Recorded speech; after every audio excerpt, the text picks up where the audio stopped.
We're taking a look at the markets. It's been a mixed picture. We had the NASDAQ kind of teetering from negative territory back into the positive territory, but S&P 500 and the Dow still in the red. We're watching shares of Chevron, which reported its second quarter earnings results.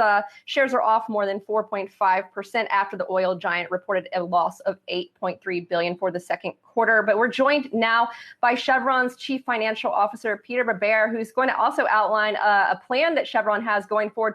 Pierre, thank you so much for joining us. Thanks, Julia. Thanks for having me. I apologize for calling you Peter at first, Pierre. I really appreciate the time. It's been a challenging quarter, no doubt, for energy companies just across the board. It's interesting to watch because your products are so closely linked to the economy and kind of striking, I guess, a bit of a downbeat note as to what the recovery and the outlook might look like. I was hoping you could share with our viewers what you all are seeing. Well, look, we're certainly seeing a recovery from the very difficult second quarter. I mean, the second quarter was unprecedented in terms of its earnings price, of the oil price volatility, rapid changes in demand, and we're seeing a much more stable situation now, but we're still not at a full sustained recovery. And I guess when you look at what you all have been doing, you had to make some job cuts, I know there. Talk to us about some of the steps that you've been taking to mitigate some of the fallout from the COVID-19 pandemic and what we can expect going forward. Yeah, well, we're in a different place than almost everyone else in the industry. We prepared for this. We didn't predict the circumstances we're in, but we're certainly prepared for a downside case. So we entered this crisis with the strongest balance sheet, or one of the strongest balance sheets in our industry. We started a transformation effort last year to reduce costs. We have a very flexible capital program, and we're showing that flexibility by taking our capital down 40%. So despite all the challenges of the second quarter, we executed very well. We were safe and reliable. We're delivering on our capital and cost reductions in line with our guidance. And we exited the quarter with a very strong balance sheet with net debt ratio less than 17%. Yeah, it's a good point to bring up the balance sheet and what you all were doing there. I think a lot of people are definitely interested in that. When I think of Chevron, and I know a lot of folks maybe who are watching or follow, they look at the dividend, and you all were talking about protecting the dividend. Could you outline what you all are doing there as well? Yeah, well, all our actions are designed around preserving the dividend. It's our number one financial priority. And we've been very clear once it became clear that we were in difficult circumstances that we were going to take actions to protect it. So we showed a 2-year stress test last quarter that under prices well below where we are right now, that we had more than enough capacity in our balance sheet. And by taking the actions to preserve cash, by reducing capital and reducing costs, that we're in a position to support the dividend. We also were in a position to announce an acquisition, which we did earlier last week, and it just shows that we have the financial strength to be in a position to buy a quality company like Noble Energy. Yeah, speaking of Noble Energy, we didn't get to talk to you guys about that, but you just mentioned it. Yeah, the deal being announced just last week. What's the latest there? And I would love for you just to share with our viewers, because we had not had you on before, how that fits into the broader portfolio for you all.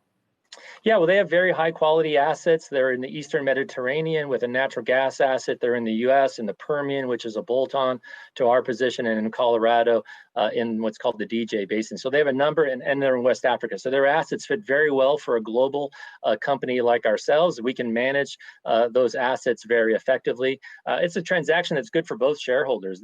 Their shareholders get access to our very strong balance sheet, to a much higher dividend payment, and they preserve upside when oil prices recover by being shareholders in Chevron going forward. Yeah, and I guess there's quite a bit of synergies there for you guys as well. Help us understand the path forward. I know you've outlined, you touched on a few things with your 5-point plan. What is the path forward for you guys? Yeah, well, first on Noble Energy, we're in the early stages of going through the regulatory approval process. We're doing integration planning. In fact, today we have leaders and functional leads from both companies beginning the integration planning. We plan to close in the fourth quarter. In terms of just the response to the conditions we're in, I mean, we've been executing this plan really since March, when it became very clear that it was going to be difficult for some time. Look, we can't predict the future. Of course, we're hopeful that the economy will recover faster and will be sustained, but we have to plan for lower for longer and take those actions that really preserve cash flow, strengthen the balance sheet, and enable us to continue to pay the dividend to our shareholders, which we know is so important to them. Yeah, and just one, I guess if I have time for one more question, I was listening in on the earnings call, and I did see some folks talking about this. Venezuela, I know you all had to exit there, yet it sounded like you were going to do something like maintain a presence there, maybe something in the long term. What's going on with Venezuela, if you could weigh in there? Yeah, no, we're going to stay there. We have a contract there, and the resource is still there. But under the accounting rules, the circumstances changed during the second quarter, and our production went down fairly significantly. And so, under the accounting rules, which say if a loss in value is other than temporary, you're required to take an impairment. So we took that impairment, and that affects the accounting books, but it doesn't change anything on the ground in terms of our commitment to our employees there and to the country. And we hope to resume full normal operations one day in the future. Yeah, well, Pierre Breber, CFO of Chevron, I thank you so much for your time. And this is something that we'll want to follow, and we hope that you'll join us again, especially as you're talking about really investing for the long term. So something we'll definitely keep an eye on. Thank you again for your time. Thank you, Julia.